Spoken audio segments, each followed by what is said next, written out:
नमस्कार दोस्तों, स्वागत है आपका GPSC mains answer writing programme में। आज जो है हम एक सवाल हिस्ट्री से करने वाले हैं। ये आपका पेपर 3 का हिस्सा है। पेपर 3 में जीपीएससी मेंस का जो पेपर 3 है उसमें इतिहास एवं भूगोल का भाग शामिल है। तो आइए सबसे पहले हम लोग थोड़ा बहुत जो है पेपर 3 के बारे में जान लेते हैं कि पेपर 3 में क्या है, किस तरह का सवाल जो है पेपर 3 में आपका पूछा जाता है। तो इसमें देखिए 20 सवाल जो है आपका ऑब्जेक्टिव सवाल रहेगा, 20 प्रश्न ऑब्जेक्टिव रहेंगे, जिसमें से 10 आपका इतिहास से रहेगा और 10 आपका भूगोल से रहेगा। 20 प्रश्न 40 अंक का आपका जो है ऑब्जेक्टिव नंबर रहेगा। उसी तरह से आपके पास सब्जेक्टिव जो होगा उसमें 8 सवाल आपको दिए जाएंगे, 4 इतिहास से रहेगा और 4 भूगोल से। इसमें से आपको 8 सवाल में से 4 आपको बनाना है, 2 इतिहास से और 2 भूगोल से। ठीक है, तो 4 सवाल आपका यहाँ पर हो जा रहा है, सब्जेक्टिव में आपको बनाना है। तो 40 नंबर का एक सवाल है, तो आपका 160 नंबर का आपका सब्जेक्टिव है और 40 नंबर का आपका जो है ऑब्जेक्टिव है। तो देखिए, तो और भी जो पेपर है उसमें भी लगभग इसी तरह से सवाल पूछा जाता है, 40 ऑब्जेक्टिव और 160 नंबर का आपका जो है सब्जेक्टिव रहता है। ठीक है, तो चलिए आज के सवाल को देखते हैं। देखिए, हमारे चैनल में इससे पहले जो है आपका एक सवाल भूगोल से जो था उसको डिस्कस किया जा चुका है, पेपर 3 से संबंधित। उसके बाद और एक सवाल आपका हिस्ट्री से भी एक सवाल, ये देखिए ये हिस्ट्री से संबंधित सवाल है, अशोक की धम्म नीति के बारे में जो आपसे पूछा गया था। और इस सवाल का जो है मॉडल आंसर आपको दिया गया है, वीडियो को देख सकते हैं। और चलिए अब हम लोग जो है आज का सवाल को डिस्कस करते हैं। आज का सवाल जो है पेपर 3 से संबंधित है। ये जो सवाल है ये आपको पहले ही जो है टेलीग्राम चैनल में आप लोग को उपलब्ध करा दिया गया था और बहुत से लोगों ने इस सवाल को लिखा भी है। ठीक है, तो देखते हैं आज के सवाल को। इसमें क्या कहा गया है, समुद्रगुप्त के विजय अभियानों की चर्चा करते हुए बताइए कि उसने विभिन्न राज्यों के प्रति किस प्रकार की नीति अपनाई। ठीक है, गुप्त साम्राज्य से संबंधित ये सवाल है, जिसमें भी क्या है समुद्रगुप्त के बारे में।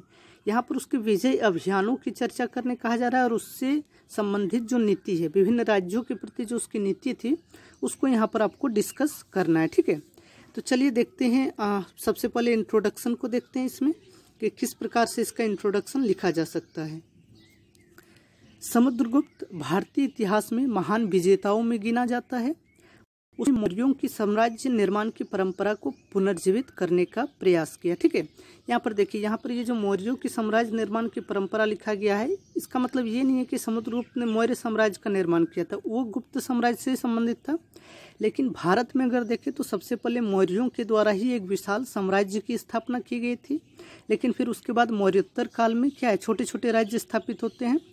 तो फिर से समुद्रगुप्त के द्वारा ही एक बार मौर्यों की तरह ही उसी जो है साम्राज्य निर्माण की परंपरा को जीवित करने का प्रयास किया गया। उसने जम्बूद्वीप के विस्तृत क्षेत्र में स्थापित अनेक राज्यों को उखाड़ फेंका। समुद्रगुप्त के सैन्य अभियान की जानकारी उसके दरबारी कवि हरिसेन के प्रयाग प्रशस्ति अभिलेख से मिलती है। समुद्रगुप्त का दरबारी कवि था हरिसेन और उसके द्वारा जो अभिलेख लिखा गया प्रयाग प्रशस्ति अभिलेख, उसी से हमें जो है उसके सैन्य अभियान की जानकारी मिलती है।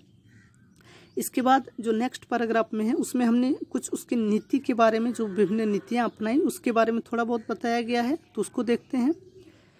विजय अभियान के क्रम में उसने भिन्न भिन्न राज्यों के प्रति भिन्न भिन्न नीतियाँ अपनाई, जो उसे प्राचीन भारत में एक अनोखा साम्राज्यवादी के रूप में स्थापित करता है।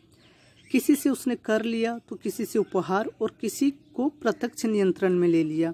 इन्हीं सैन्य अभियानों के कारण स्मिथ ने उसे भारत का नेपोलियन कहा। जैसा कि हम जानते हैं समुद्रगुप्त को भारत का नेपोलियन कहा जाता है। ठीक है, नेपोलियन जो कि यूरोप का शासक था और उसको तुलना की जाती है भारत के समुद्रगुप्त से। तो यहाँ पर देखिए, आपने बहुत से लोगों ने जो है इस सवाल को लिखा था, लेकिन उन लोगों के में जो इंट्रोडक्शन उन्होंने लिखा उससे मैं संतुष्ट नहीं था, क्योंकि इंट्रोडक्शन में आपको सवाल जो पूछा गया उससे अकॉर्डिंग ही आपको यहाँ पर होना चाहिए। देखिए, यहाँ पर जो इंट्रोडक्शन बना है तो सबसे पहले हमने उसके साम्राज्य जो विजय अभियान है उसके बारे में थोड़ा बहुत बताया और फिर हमने उसकी जो है नीति को भी थोड़ा बहुत यहाँ पर स्पष्ट किया और फिर आगे चलकर हम उसकी नीति को विस्तार में देखेंगे। ठीक है, तो इस तरह से आपको जो है इंट्रोडक्शन को लिखना है, तभी जाकर जो है इंट्रोडक्शन, देखिए इंट्रोडक्शन को अच्छा बनाना काफ़ी ज़रूरी है और इंट्रोडक्शन सही रहेगा तभी जो है आगे आपका जो है सवाल भी अच्छा बनेगा। ठीक है, तो इस तरह से इस सवाल का इंट्रोडक्शन को लिखा जा सकता। चलिए अब देखते हैं हम लोग समुद्रगुप्त द्वारा विजय अभियान के क्रम में जो भिन्न भिन्न नीतियाँ अपनाई गई उसके बारे में। यहाँ पर देखिए जो हेडिंग बनाया गया है आपका यहाँ पर वो हेडिंग क्या है, राज्य प्रस्भोद्रण की नीति। तो देखिए यहाँ पर मैंने जो हेडिंग बनाया है वो नीति को लेकर बनाया है। यहाँ पर आप जो है विजय अभियान जो है उसको भी हेडिंग बना सकते हैं। जैसे यहाँ पर ये क्या है, आर्यावर्त का अभियान यानी कि उत्तर भारत का जो उसने अभियान किया, तो इसको भी हेडिंग बनाकर इसके अंदर में जो है आप उसकी नीति को स्पष्ट कर सकते हैं, या फिर इसी तरह से आप जो है उसकी नीति को हेडिंग बना सकते हैं। तो चलिए आइए देखते हैं जो ये नीति है राज्य प्रस्भोद्रण की नीति, ये क्या है। राज्यों को जीतकर प्रत्यक्ष रूप से विलय करना। इसका मतलब क्या है, राज्यों को जीतकर प्रत्यक्ष रूप से विलय करना। समुद्रगुप्त ने आर्यावर्त यानी कि जो उत्तर भारत का अभियान किया, वहाँ पर उत्तर भारत का अभियान करके गंगा यमुना दोआब के 9 राज्यों को जीतकर उन्हें अपने राज्य में मिला लिया। क्या किया, प्रत्यक्ष रूप में अपने शासन के अंतर्गत उसको मिला लिया।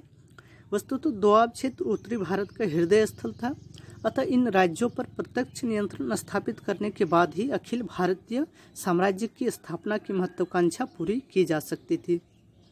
देखिए यहाँ पर जो गंगा यमुना दोआब जो क्षेत्र है वो क्या था, उत्तर भारत का सबसे प्रमुख क्षेत्र था, और उन क्षेत्रों पर जो है समुद्रगुप्त द्वारा उन राज्यों को जीतकर प्रत्यक्ष नियंत्रण स्थापित किया गया, क्योंकि इन राज्यों में प्रत्यक्ष नियंत्रण के बिना एक अखिल भारतीय साम्राज्य की स्थापना का जो महत्वाकांक्षा है उसको पूरा नहीं किया जा सकता था। ठीक है, तो यहाँ पर हमने 2 चीज़ें बताई कि जो आर्यावर्त अभियान किया वहाँ पर क्या किया, प्रत्यक्ष रूप से विलय करने की नीति को अपनाया। और क्यों अपनाया, क्योंकि यह जरूरी था और एक व्यवहारिक डिसीजन था समुद्रगुप्त का। अब चलिए नेक्स्ट जो है उसका दूसरा नीति उसको देखते हैं, और दूसरा जो विजय अभियान उसको देखते हैं। सर्व कर दानागिरण की नीति। इस नीति में क्या कहा गया है, इस नीति के तहत समुद्रगुप्त ने सीमांत क्षेत्रों में मौजूद विभिन्न राज्यों यथा कामरूप, मालव, योधेय आदि राज्यों को पराजित किया एवं उन्हें कर देने के लिए बाध्य किया। देखिए इस नीति का मतलब ही है कि कर देने के लिए बाध्य करना। तो जो सीमांत क्षेत्र में, गुप्त साम्राज्य के सीमांत क्षेत्र में जो राज्य थे उनको जो है जीतकर प्रत्यक्ष रूप में मिलाया नहीं, बल्कि उन्हें केवल क्या है, कर देने के लिए बाध्य किया गया। ये उसकी नीति रही इन राज्यों के प्रति। उसके बाद नेक्स्ट क्या है, परिचारीकृत नीति। इसमें इसका अर्थ क्या है, इसका अर्थ को सबसे पहले हम लिखा है यहाँ पर सेवक बनाना। सेवक बनाना इसका अर्थ है। उसके बाद इसमें क्या लिखा है देखते हैं। और ये नीति किन राज्यों के प्रति अपनाई, समुद्रगुप्त ने यहाँ पर देखिए, यहाँ पर आज लिखा गया, यहाँ पर आट्विक होगा। ठीक है, आट्विक राज्य जो था, आट्विक राज्यों के विरुद्ध में सैन्य अभियान किया तथा इस अभियान का उद्देश्य उनकी शक्ति को तोड़ना तथा उनके विरोध को सीमित करना था। आट्विक जातियों को पराजित कर उन्हें परिचारक या दास बनाया गया। देखिए इसका मतलब ही होता है इस नीति का कि सेवक बना लेना। तो जो आट्विक जातियाँ थी उनको समुद्रगुप्त द्वारा पराजित करके उनको जो है दास बनाया गया, या परिचारक जिसको कहा जाता है। ठीक है, तो ये इसकी नीति है। 3 नीति जो है हम लोगों ने देखा। अब नेक्स्ट क्या है, कन्युपायन की नीति। इसके अंतर्गत उसने जो विदेशी राज्य थे, कुछ विदेशी राज्य से शक एवं कुषाण जो हैं उन राज्यों को पराजित किया, और वहाँ पर जो है इस नीति को उसने लागू किया। विदेशियों को पराजित कर उनकी कन्याओं का विवाह गुप्त वंश में करना और तत्पश्चात उन्हें गुप्त वंश के गरुड़ मुहर के प्रयोग की अनुमति देना। तो ये जो है उसकी नीति थी विदेशी राज्यों के प्रति। इसके बाद जो सबसे महत्वपूर्ण है उसकी दक्षिण भारत की जो नीति थी, दक्कन के संदर्भ में उसकी नीति को बहुत ही कारगर नीति, सफल नीति माना जाता है, जिसको क्या कहा जाता है, ग्रहण मोक्षानुग्रह की नीति, जिसका अर्थ है धर्म विजय की नीति इसको कहा गया है। समुद्रगुप्त ने दक्षिण की ओर अभियान कर दक्कन के 12 राज्यों को पराजित किया। चूँकि यातायात एवं संचार व्यवस्था की स्थिति उसे यह अनुमति नहीं दे सकती थी कि वह उन राज्यों पर प्रत्यक्ष नियंत्रण स्थापित करें, अतः उसने उन राज्यों के प्रति ग्रहण मोक्ष की नीति अपनाई तथा उन राज्यों से उपहार की बड़ी राशि प्राप्त की एवं उनके राज्य उन्हें पुनः वापस सौंप दिया। ठीक है, इस नीति के तहत क्या उसने जो है नीति अपनाई कि जो दक्षिण भारत के राज्य थे वो क्या काफ़ी दूर स्थित थे और उस समय उस तरह की संचार व्यवस्था या यातायात व्यवस्था मौजूद नहीं थी कि उन क्षेत्रों पर जो है प्रत्यक्ष नियंत्रण स्थापित किया जा सके। इसलिए उसने जो नीति अपनाई उसको वहाँ पर जो उन राज्यों को जीत लिया और उपहार की बड़ी राशि यानी कि बहुत ही अधिक मात्रा में धन प्राप्त किया उन राज्यों से और उन धन के माध्यम से अपने केंद्रीय शासन को मजबूत बनाया, जबकि उन्हें जो उनका राज्य था उनको वापस लौटा दिया गया। ठीक है, यही हम लोग फिर मध्यकालीन भारत में देखते हैं। अलाउद्दीन खिलजी जो होता है उसने भी इसी तरह की जो है नीति अपनाई दक्षिण भारत के संदर्भ में अलाउद्दीन खिलजी द्वारा। ठीक है, आगे चलकर हम देखते हैं मोहम्मद बिन तुगलक या फिरोज शाह तुगलक द्वारा इस नीति को फिर बदल दिया जाता है और जिसके कारण जो है दिल्ली सल्तनत का विघटन भी होने लगता है। ठीक है, तो ये नीति उस समय एक सही नीति थी, कारगर नीति थी। अब देखिए यहाँ पर इंट्रोडक्शन में क्या लिखा गया है। इसकी जो 5 नीति थी विभिन्न राज्यों के प्रति उसको हम लोगों ने देखा। अब इसके इंट्रोडक्शन को देखते हैं। इस प्रकार हम देखते हैं कि समुद्रगुप्त ने एक बड़े साम्राज्य की स्थापना की, किंतु राजनीतिक विस्तार के क्रम में उसने व्यवहारिक नीति अपनाई तथा कुछ ही क्षेत्रों पर प्रशासनिक नियंत्रण स्थापित किया। इसलिए वह प्राचीन भारत का एक अनोखा साम्राज्यवादी के रूप में जाना जाता है। ठीक है, यहाँ पर देखिए इंट्रोडक्शन में हमें क्या देखिए, इंट्रोडक्शन बहुत से लोगों ने लिखा। इंट्रोडक्शन ज़्यादा बड़ा नहीं होना चाहिए। इंट्रोडक्शन निष्कर्ष का मतलब ये कि आप पूरे प्रश्न का सार कंक्लूजन कुछ कम शब्दों में आप लिखें। ठीक है, तो इंट्रोडक्शन बहुत से लोगों ने बहुत बड़ा लिख दिया है, तो इंट्रोडक्शन बड़ा नहीं, कुछ शब्दों में उसको आपको इंट्रोडक्शन को लिखना है। ठीक है, तो हमने क्या देखा कि समुद्रगुप्त जो था उसने एक बड़े साम्राज्य का स्थापना किया, लेकिन राजनीतिक विस्तार के क्रम में उसने जो नीति अपनाई वह एक व्यवहारिक नीति थी। क्यों? क्योंकि उसने जो है कुछ ही क्षेत्रों पर प्रशासनिक प्रत्यक्ष नियंत्रण स्थापित किया और इसलिए वह एक अनोखा साम्राज्यवादी के रूप में जाना जाता है। ठीक है, तो ये था आपका मॉडल आंसर। यहाँ पर नोट में पढ़ लीजिए, यह मॉडल उत्तर है। आपका उत्तर इससे अलग हो सकता है, इसलिए घबराने की ज़रूरत नहीं है। लिखित उत्तर सबका एक जैसा होना संभव नहीं है, ये सिर्फ प्रैक्टिस के लिए। ठीक है, तो अब देखिए आप लोगों के एक प्रैक्टिस सवाल जो दिया जा रहा है वो भूगोल से संबंधित है।